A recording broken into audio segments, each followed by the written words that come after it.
তো আপনাদের জন্য নতুন একটা ব্লগ নিয়ে আবার চলে এসেছি আমি আর তিথি। এবারে মন্দারমণি ট্রিপ। তো চলুন আলিশা বাস স্ট্যান্ড যাওয়া যাক, পূর্ব বর্ধমান ডিস্ট্রিক্টের বর্ধমান টাউনে আলিশা বাস স্ট্যান্ড। চলুন।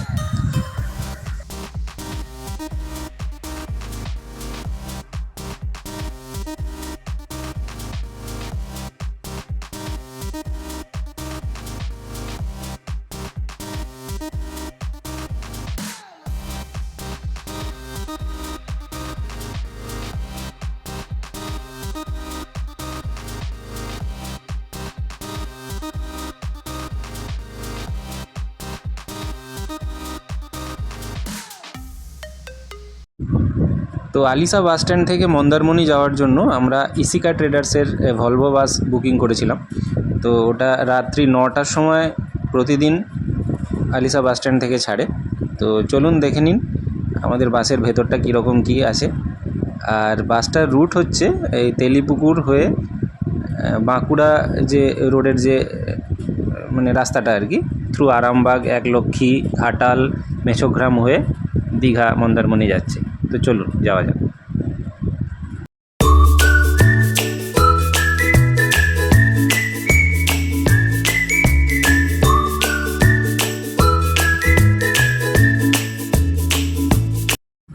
মন্দারমণি যাওয়ার জন্য আপনারা চাউলখোলাতেও নামতে পারেন, আবার দীঘাতেও নামতে পারেন। চাউলখোলাতে 3:30 সময় বাসটা দাঁড়ায়, তাই আমরা ওই রিস্কটা নিইনি। তাই আমরা দীঘাতে ভোর 5টা নাগাদ বাস দাঁড়িয়েছিল, তারপরেই আমরা ওখান থেকে নেমে গেছিলাম।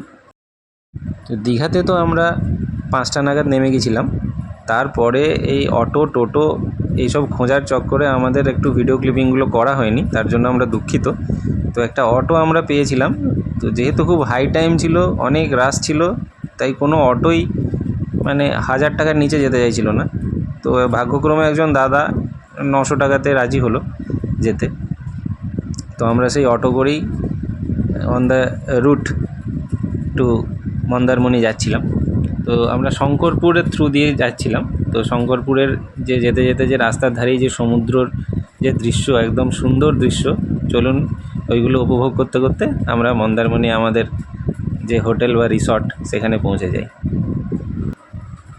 বিচের দৃশ্য উপভোগ করতে করতে আমরা চলে এলাম আমাদের রিসর্টে, the sea horse.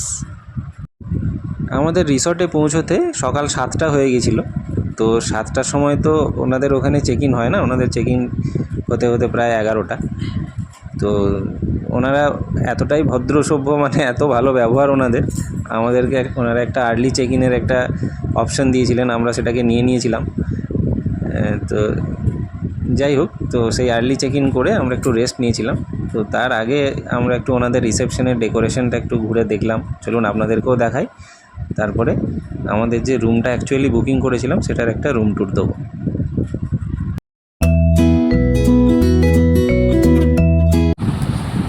The sea horse রিসর্টটা এত সুন্দর ডেকোরেট করা, মানে আপনারা জাস্ট দেখুন, অবাক হয়ে যাবেন।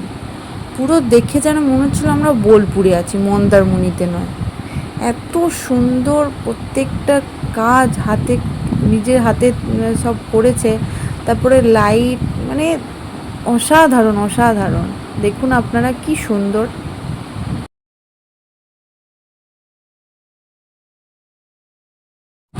আমরা যে রুমটাই ছিলাম সেই রুমটা চলুন একটু দেখে নিন।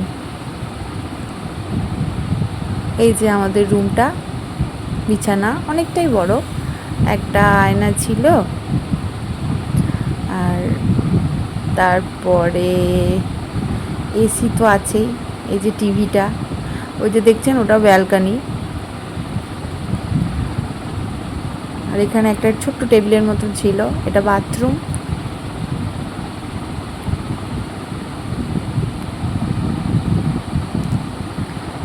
এই যে ব্যালকনির দরজাটা আমি একদম খুলতে পারছিলাম না, প্রচণ্ড টাইট করে লাগানো ছিল।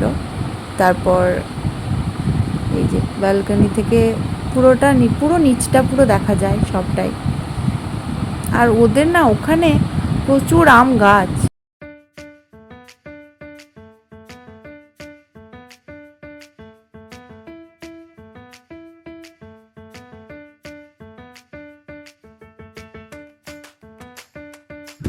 আর্লি চেক ইন করে আমরা একটু রেস্ট নিয়ে মোটামুটি 10টা সাড়ে 10টা নাগাদ বাটার টোস্ট আর বয়েলড এগ দিয়ে ব্রেকফাস্ট করে আমরা রেডি হয়ে একদম পুরো পাম্পড আপ হয়ে, যেটা আমাদের অনেক দিনকার খুব ইচ্ছা ছিল আর কি, সুইমিং পুলে স্নান করা, অনেকক্ষণ ধরে দাপাদাপি করা, তো সেই সুইমিং পুলের উদ্দেশ্যে আমরা বেরিয়ে পড়েছিলাম।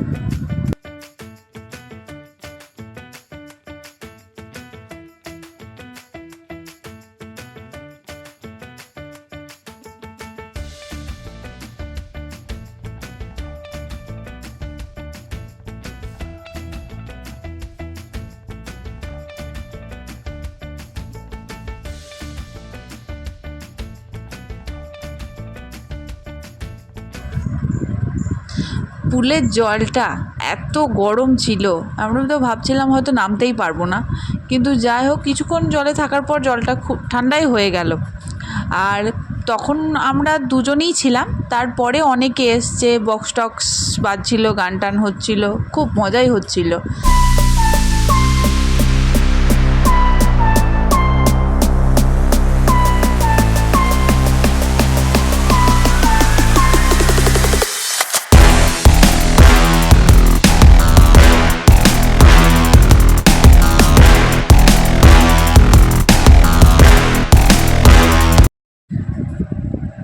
রিসর্টের পুলে আমরা কিভাবে মজা করলাম, মানে জাস্ট কোনো কথা হবে না, এত মজা করেছি যে পুল থেকে উঠতে ইচ্ছাই করছিল না। আপনারা দেখুন, আশা করছি আপনাদেরও ভালো লাগবে ব্লগটা।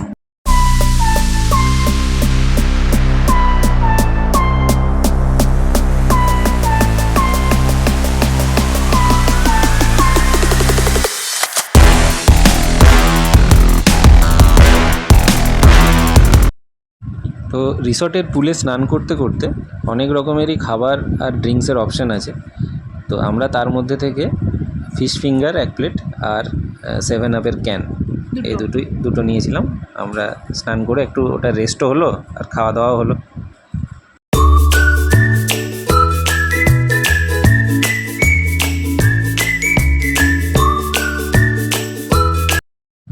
সুইমিং পুলে অনেকক্ষণ দাপাদাপি হুড়োহুড়ি করার পরে আমরা আবার রুমেতে গিয়ে ফ্রেশ হয়ে ভালো করে আবার স্নান টান করে ওনাদের রেস্টুরেন্টে, রিসোর্টের যে রেস্টুরেন্ট আছে ওখানে লাঞ্চ করতে চলে গিয়েছিলাম।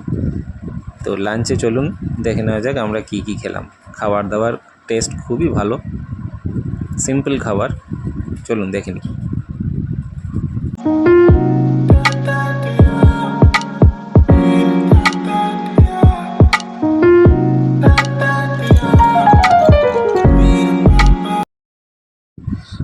লাঞ্চ সেরে নিয়ে আমরা একটু রেস্ট নিয়েছিলাম দুপুরবেলার জন্য। এত ক্লান্ত লাগছিল যে ভালোই ঘুম হয়েছিল দুপুরবেলায়। তো তারপরে সন্ধ্যাবেলার দিকে আমরা রেডি হয়ে রিসর্ট থেকে মোটামুটি 1-1.5 কিলোমিটার মতো হবে মন্দারমণি বিচ মার্কেট। যিনি মানে আমাদের রিসর্টের ওনার, উনি সাজেস্ট করলেন ঘুরে আসার জন্য, তো আমরা ওখানেই গিয়েছিলাম একটু ঘুরতে। এমনি শেয়ার টোটোতে মোটামুটি 10 থেকে 15 টাকা পার হেড নেয়, তো আমরা সেটা ধরেই চলে গিয়েছিলাম। তো চলুন আমাদের সঙ্গে। সি বিচ মার্কেট যেমন হয় এটাও ঠিক সেই রকমই একটা মার্কেট। বিভিন্ন ধরনের সামুদ্রিক জিনিসপত্র, ব্যাগ, এছাড়া রেস্টুরেন্ট, টুকটাক স্ন্যাক্সের দোকান।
আপনাদের যদি আমাদের ভিডিওটি ভালো লাগে তাহলে like, comment, share and subscribe করতে একদম ভুলবেন না। পাশে থাকবেন। Thank you.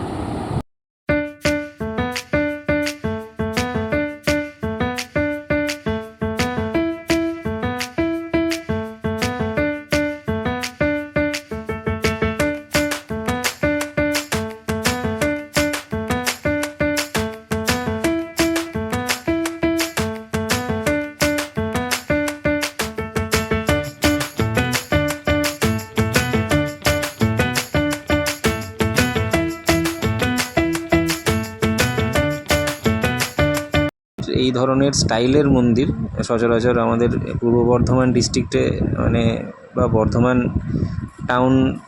টাউনশিপের এইদিকে অতটা দেখা যায় না। তো ভালোই লাগলো আমাদের দেখে, পুরোহিতের সঙ্গে কথাও বলেছিলাম কিছুক্ষণ।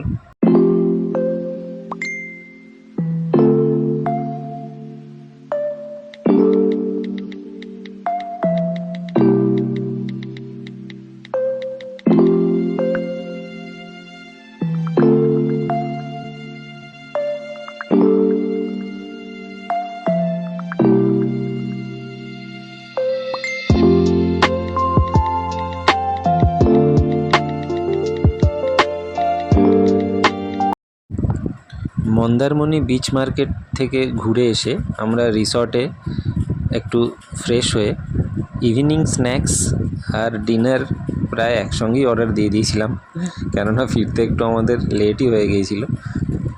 আমাদের ইভিনিং স্ন্যাক্সের জন্য আমরা তন্দুরি পমফ্রেট অর্ডার দিয়েছিলাম, আর রাত্রে ডিনারের জন্য আমরা মিক্সড হাক্কা নুডলস আর ক্র্যাব মশালা অর্ডার করেছিলাম। ওই 3টে আইটেমই একদম ফাটাফাটি খেতে ছিল, মানে অসাধারণ। পেট ফুল হয়ে গেলেও মন ভরছিল না, একদম মনে হচ্ছিলো আরও খাই। তো চলুন দেখুন আইটেমগুলো, আশা করি আপনাদেরও জিভে জল তো একটু আসবেই। আর আমি দেখুন, আমরা সাজেস্ট করব, আমি নয়, আমি দিদি দুজনেই আমরা সাজেস্ট করব যে এইসব মন্দারমণি বা দীঘা এই সব জায়গাতে এলে চিকেন মাটন না খেয়ে বিভিন্ন টাইপের মাছ যদি খেতে পারেন খুবই ভালো হয়, কেননা এদের এখানে মাছগুলো খুব টাটকা থাকে, ফ্রেশ থাকে, আর প্রিপারেশনও খুব ভালো হয়। তো আজকের মতো আমরা খেয়ে দিয়ে গুড নাইট জানিয়ে দিচ্ছি, পরের ভিডিওতে আবার দেখা হবে। তো ভিডিওটা বা ভ্লগটা ভালো লাগলে আপনারা লাইক, শেয়ার, সাবস্ক্রাইব, কমেন্ট অবশ্যই করবেন, আর অনেক অনেক অনেক ভালোবাসা দেবেন। যদি কোথাও কোনো ভুল হয়ে থাকে অবশ্যই ধরিয়ে দেবেন। তো আজকের মতো টাটা, নেক্সট ভ্লগে আবার দেখা হচ্ছে।